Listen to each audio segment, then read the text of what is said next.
Good morning, good evening, and keep it tight. Welcome back to Liquidmatrix Security Digest Hacker Radio Podcast Episode 0x7D. D is in Delta. D is in Dave. Well, here today with myself, Dave Lewis, Matt Johansson, and James Arlen on the Wheels of Steel.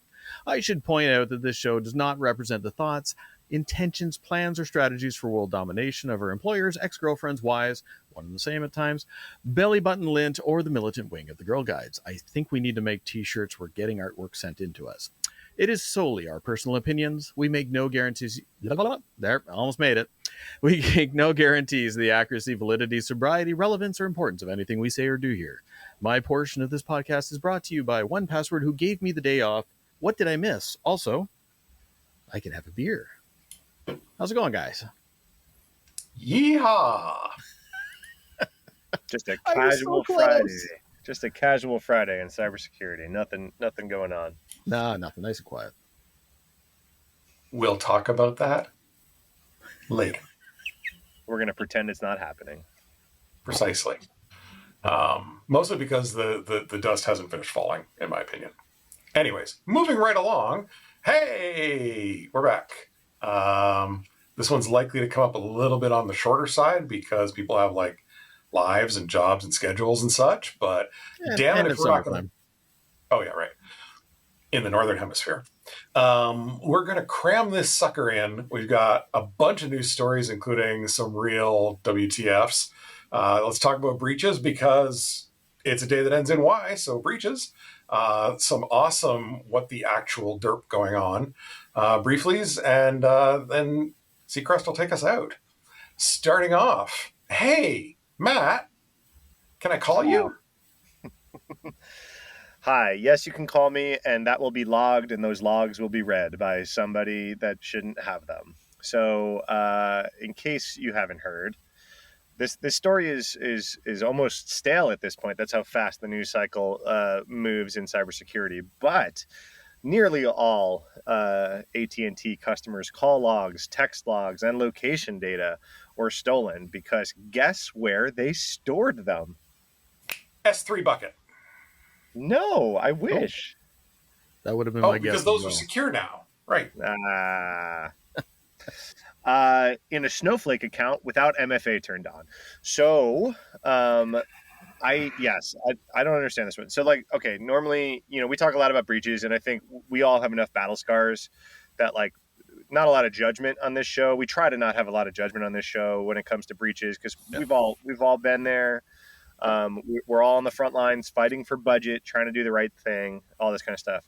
I am scratching my head on this one. This seems like if I were a telecom company, this is about as close to crown jewel information as like I can consider, right? It's like, hey, every customer's who talked to who and where they are, what cell towers they're pinging off of, whatever location data they had, right? So the fact that this ever went to a third-party database is an interesting question to just ask anyway, right? Like, why did it go there, right? First of all. Second of all, there's got to be authentication standards on access control for this kind of stuff. I've worked in much less complicated environments than AT&T that had much, much higher and stringent standards on much less sensitive data.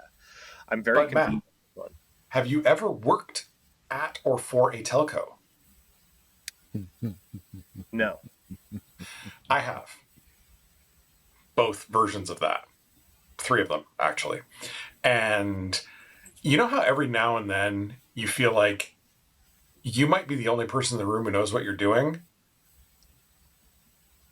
And then you realize that's every single day at a telco if you know basically anything at all. Oh, man, that's brutal.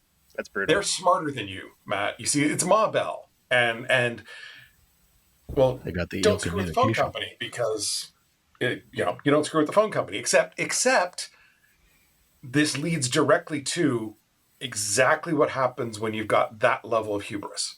They are smarter than you. They know more than you do. They don't need your advice, Matt.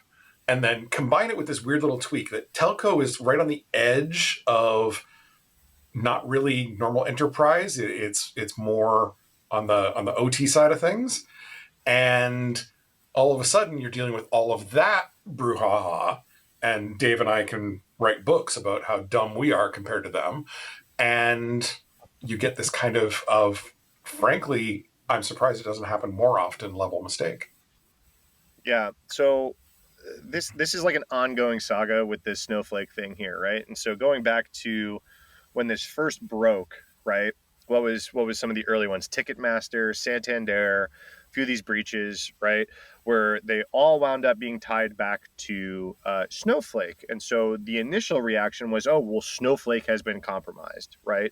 And it turned out that isn't true in terms of like Snowflake's network or application itself hasn't been compromised, but it seems like hundreds of their customers have been compromised. I have a hard time drawing a distinction between the two now and saying that, like, you know, Snowflake has not suffered a breach. That's technically true, right? But when hundreds of your customers are losing terabytes of crown jewels of data, it's hard, right? That's like the line of we have not been breached is getting real thin, right? It might stand up in court though, right? So I have a fun theory. Do you want to hear my theory? Yeah. Somebody along the way, thanks, Dave. I'll edit that out later. Somebody along the way exported a list of administrative accounts that lack MFA. That list was put into a spreadsheet in sales and account management with a recommendation to go chase these customers and get their MFA turned on. So it doesn't even be that you have to breach an administrator's laptop. It's if you follow the bouncing ball, you might only have to breach an SDR's laptop. Yeah.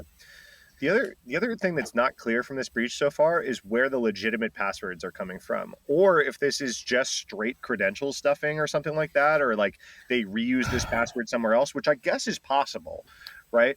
But it's seeming that also seems a little hard to believe, right? That like all of these major megacorps are reusing a password that would have been in a different breach or something like that for this, or if it's just plain brute force. I don't know, but it's not clear. It could have been something as simple as somebody got their hands on a customer list and there was a set email standard that they would use to send out to customers for alerts and turned that into a phishing email and just went spear phishing. I mean, again, this is hundreds of Snowflake customers. Exactly. Again, seems unlikely that hundreds of their customers got fished at the same time with one campaign. That's a very successful campaign. If in fact that was it. It was just in lieu of having information, it leaves us to speculate, which doesn't really help. We are completely. That's my point. We are completely speculating. Like just saying, "Hey, they didn't have MFA turned on a Snowflake account," does not explain where the legitimate passwords came that the attackers used, right? Unless it's very large scale database service that has an effectively non-rate limited API endpoint for validating authentication credentials, in which case rapid fire, like throw a cannon at that thing and stuff credentials and you'll get there faster than you think.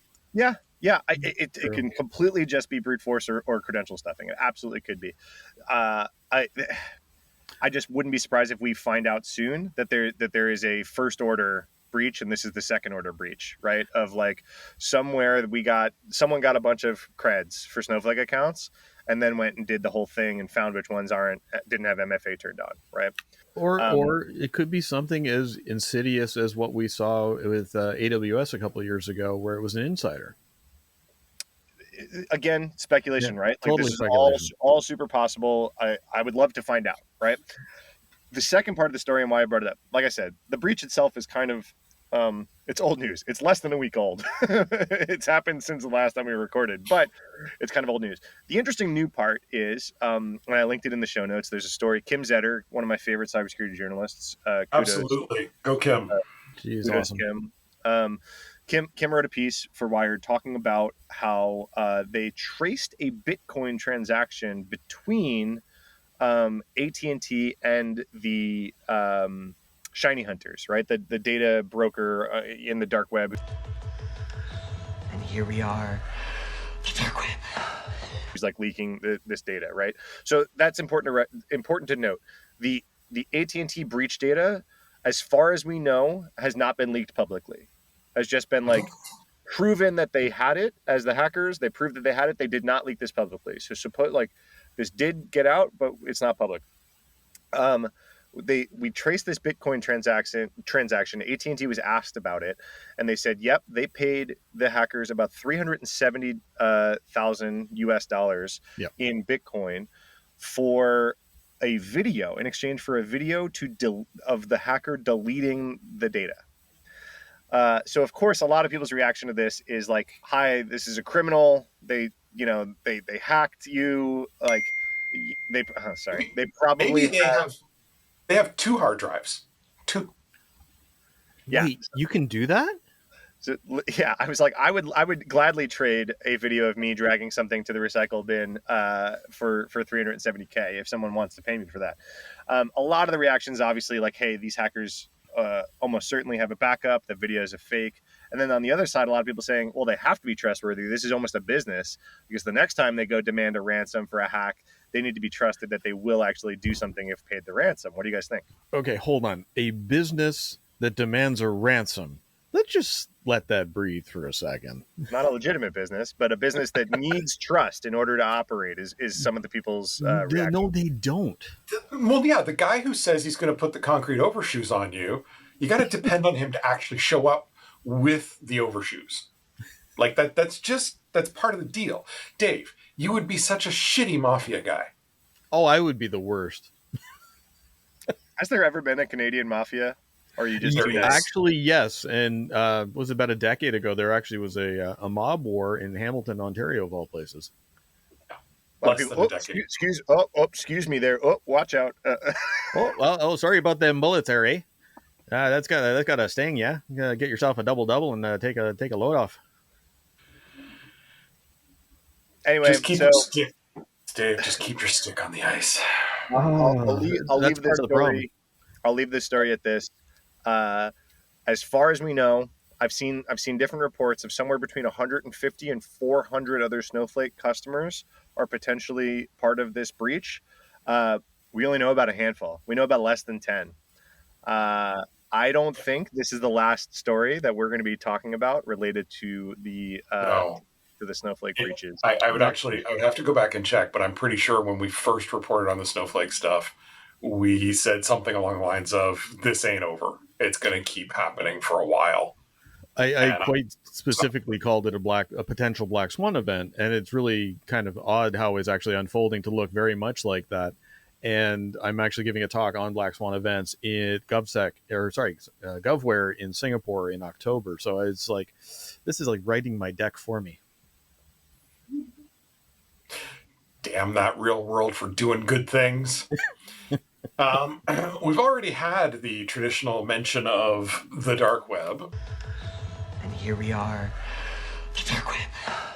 But it's time to talk about the dark web again, because Google has decided to demonetize themselves and take what was a premium product out of Google One and put it into anybody can get access to it. You can go retrieve Google's apparent research on you and your footprint on the dark web.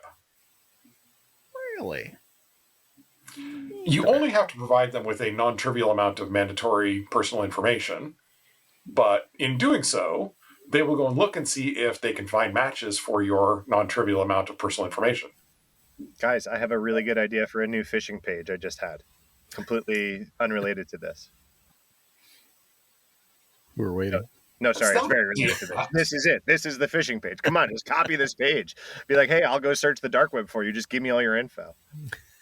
You know what? The thing is, Matt, there's a huge number of people who are in the, we'll call it 70 and over camp, who would cheerfully fill out that page for you. Unfortunately, true. Next thing you know, we'll have rockyou2025.txt. Listen, when the son of the king of Nigeria writes you personally, right? You too? Damn, I thought he was my uncle. Yeah. Well, awkward. There's your dark web mention for this week. We may have to start having a section on that. Dave. Well, this is an interesting one because the U.S. government has gone ahead and sanctioned a couple of Russian hackers who claimed attacks on U.S. water facilities. Now, I am sure that these two characters, Yulia Pankrotova and Denis Degranayenko, and I apologize if I butchered those last names, but apparently they were part of the cyber army of the Russia Reborn, or CAR, and they had been launching these attacks. I am not a car. I am the Night Automated Roving Robot, the first in a bold new experiment. You may call me Car. And now the government has sanctioned them. And I'm sure they're really upset about that because I guarantee you they have their resources in places that the U.S. government can't touch. So this feels like a hollow gesture in some levels. I mean, yes, it'll make it difficult for them to have mobility, but most times you only see these folks in Russia or in Thailand. I see them show up in Thailand a fair amount of the time as well. So does this have any teeth to it, or is this just a hollow gesture? I mean, it is an election year. Who's going to tell Michael Knight about this? I mean, Carr is the evil Firebird that Kit has to fight. Hello, Michael. For those of you who don't get the reference, that was a TV show back in the 80s. When we were young. The concern that I have is that it's really, really hard to use any of the sanction lists that the United States government produces because there are so many people on them. And then actually running through to the beneficial owner of the company that you're trying to work with, you genuinely need a whole as a service software to help you figure out whether or not the people you're dealing with are on the sanction list or not. And I don't know, there's an element of corporate welfare in there, I think. Yeah. I mean, there was a point in time not too long ago where I couldn't step foot in the United States for a period of about 8 or 9 months because What did you do, Dave? What did you do? I was accused of stealing American DERPs. I was actually going down to speak at a conference, and the border guard in question thought I was getting paid to go do the talk, and I said, I wish. And she didn't like my answer, so we went back and forth, and finally they said, well, we're not going to be able to let you into the country. I said, all right. And they were like, why aren't you upset about this? I said, well, because I get to go home and spend more time with my family. And they were so flummoxed that I wasn't getting upset. And it was interesting because then I went out over the Air Canada office, and there was about 30 or 40 of us. And this was under the previous administration. They just had deemed that Canadian travelers were a threat to the economy. Crazy. I have been a threat to the U.S. economy twice. I hear twice now. Oh, you got me beat. I'm only a threat to bacon and coffee. Oh, no, I was placed in holding. So definitely. Like holding as in a cell or holding as in that room with the glass? As in the place where they make you take off your shoes and your belt. Oh, I didn't. You must have been really nice to them. In one case, I was a little more snippy than I needed to be. And in the other case, the guy was just pissed off because my TN work permit application included my salary. Oh, hell's teeth. That will definitely set them on fire. The thing is, though, I'm married to an American, and she told me I could borrow her job. So, it should have been okay. Should have been. Speaking of America and what it holds near and dear, somebody put in a point here about Hollywood. Isn't Hollywood basically the entire U.S. economy right now? There is definitely a piece of the entire U.S. economy just after we all effing go in a week. Yeah, so the fears of a major hack continue to grow here, and I just realized I have actually put this in the show notes twice, but Disney apparently had their internal Slack channels compromised, and AT&T is grappling with their massive data breach. And it's amazing, again, as we look back to the earlier part of our conversation, it really does feel like this is definitely growing into, for want of a better term, a black swan event. And for those of you who may not be familiar, a black swan event is something of a rather significant material impact that very damaging attack, but in hindsight could have easily been remedied. And that remains to be seen in this particular case, because as we were going back and forth trying to figure out possible scenarios, we flat out don't know. And I'm really concerned that this is actually just the tip of the iceberg, like we were talking about earlier, that these compromises are going to continue to roll out. What do you guys think? Yeah, so this is super interesting to me in another story we could have talked about today, but none of us put it in here, is that Google announced the intention to buy Wiz, a cloud security company, for $23 billion, which would be its biggest acquisition ever. Holy shit, that's a lot of money. Yeah, 23 billion with a B. Yeah. Imagine the finder's fee on that one. Yeah. So the like the pundits are talking about this one, and it's really funny to, like, as a cybersecurity person, intimately familiar with like Wiz, their competitors, like the whole gambit. I've done a lot of cloud and container security in my career. As like hearing the non-cybersecurity news talk about this one, super interesting, and it kind of comes back to what you're talking about. Is like there's starting to be a whole lot of like fear amongst the normies around cybersecurity because of a lot of these big headlines that are going on right now. Which is funny because, like, I mean, go back into our show archives, and like we've been talking about data breaches for like, years, you know, since I was in short pants, right? And like, so these aren't new. Maybe you could say they're getting larger or more frequent or more impactful because, like, you're starting to see, like, okay, you know, giant swaths of the internet can like go offline due to cybersecurity incidents these days, and people are starting to get worried. But like this Disney thing, okay, people have heard of Disney, blah blah blah, but like everyone's like used to like, oh, my credit card got hacked because of TJ Maxx or whatever the hell that was in like 2000 and, you know, what, 8, 9, something like that.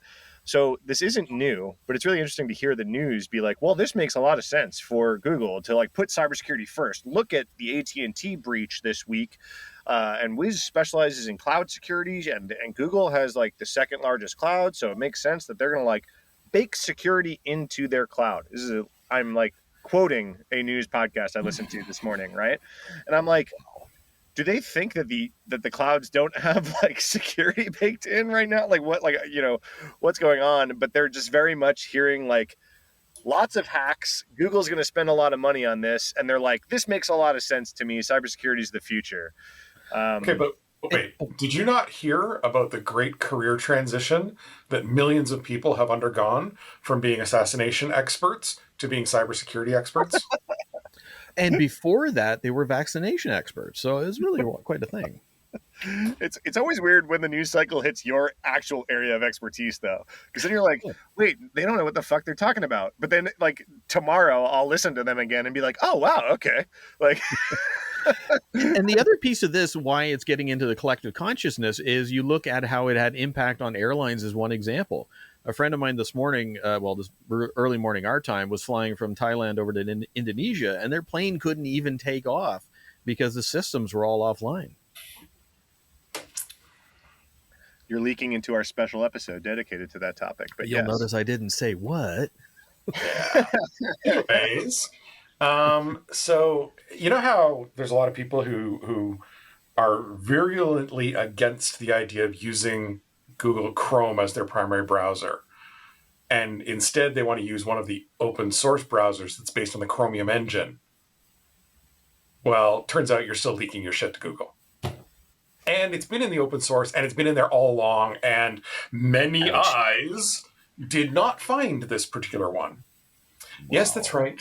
You go to a Google website, and there's a private, non-documented API endpoint sitting in your Chromium browser that will happily respond to Google with a bunch of real-time statistics on your machine. And to think that my biggest problem was the amount of memory this thing would take. So that's why I was switching to other browsers, just because it would literally be a voracious thing that would take over. Do you know how much memory Google Chrome requires? At this point, no. All of it? Yes. The answer is yes. Whatever memory there is, yes. Whatever Slack isn't using, if I open them both at the same time. Oh, if you bring it, then you get the white screen of coffee, and it's like, all right, I'll be back in an hour.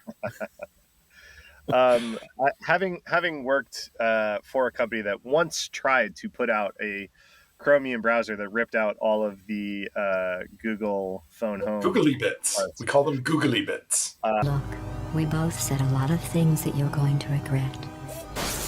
But I think we can put our differences behind us. And failed miserably, by the way, right? It turns out browsers are hard to build, especially securely. And also was hard to rip out all the googly bits. I had very little to do with this project, but just FYI, yes, it's tough out there in the streets in browser land. I have an And unbelievable impulse to say googly bits again. Sorry, googly bits.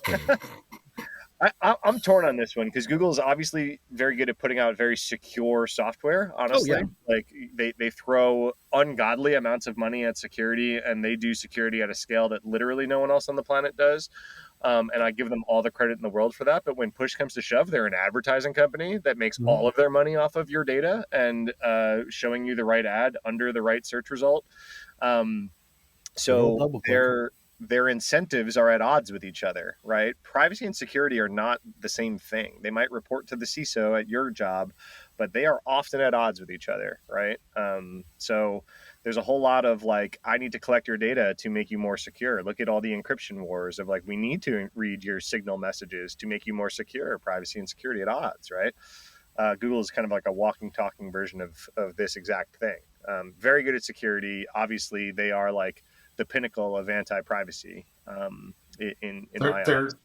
They're very much like the corporate instantiation of Gollum, and your data is the ring. Precious. Like they're it's really schizo about it. Like they really, Gollum really wanted to help Frodo out, and Gollum also really wanted the ring.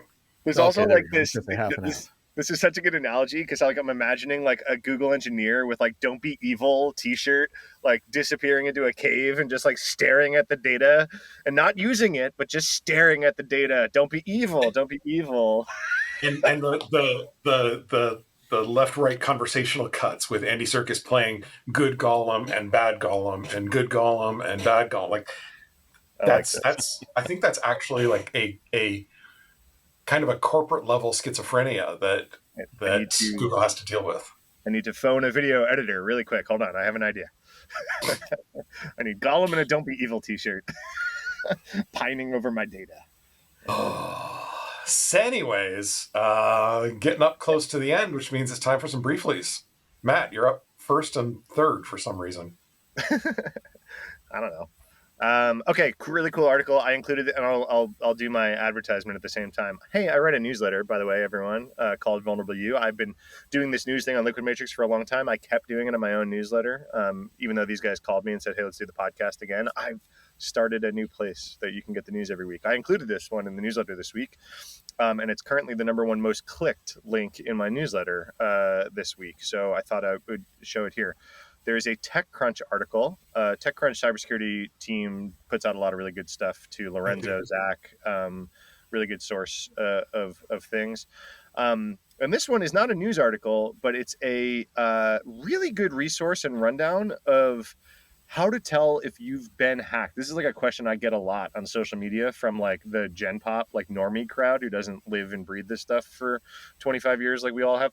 But like, this guide is how to tell if you've been hacked, and it goes through all the popular ones like Gmail, Outlook, just a ton of cloud services accounts, and goes through the settings, your Apple account, your Apple ID, goes through the settings and says, here's how to look at who's been accessing your account, what devices are logged in, all that kind of stuff.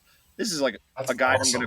I'm gonna forever share this with like normies who ask me like, "Hey, I think my iPhone's hacked." I get these messages every week, right? So really good resource, and yeah, check it out. That's awesome. My briefly is Meshtastic, a distributed communication system for when centralized communication systems don't work right.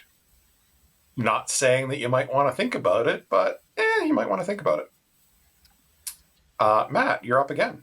Yeah, I think I know what happened. I was like, I'm going to be Ben, and I put a briefly in Ben. So, I have a second one. So Cloudflare put out a State of AppSec 2024 report. Cloudflare, I personally love when companies who have giant, unique piles of data put out reports like this that slice and dice their data. We used to do this at White Hat back in the day of like web vulnerabilities, and it wasn't even that big of a pile of data, but it was still like statistically interesting.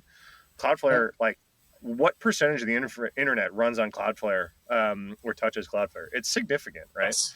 Answer is yes. So This is a statistically significant portion of data that they are reporting this from, and they put out a state of AppSec report. One of the I have three key takeaways, and then I'll stop my briefly. One was really interesting was a POC timeline from JetBrains CVE that came out. That the vuln came out, was disclosed. Then, like a few hours later, Rapid7 put a POC out, and then 22 minutes later, Cloudflare saw exploit traffic after the POC hit the internet. Super interesting timeline there, right? Other couple interesting stats. Pretty much 7% of all internet traffic that they see is related to DDoS. Yep. That's a really big number. I didn't think Huge. that. I didn't think that. And at any given time, 7% of all internet traffic is currently part of a DDoS attack.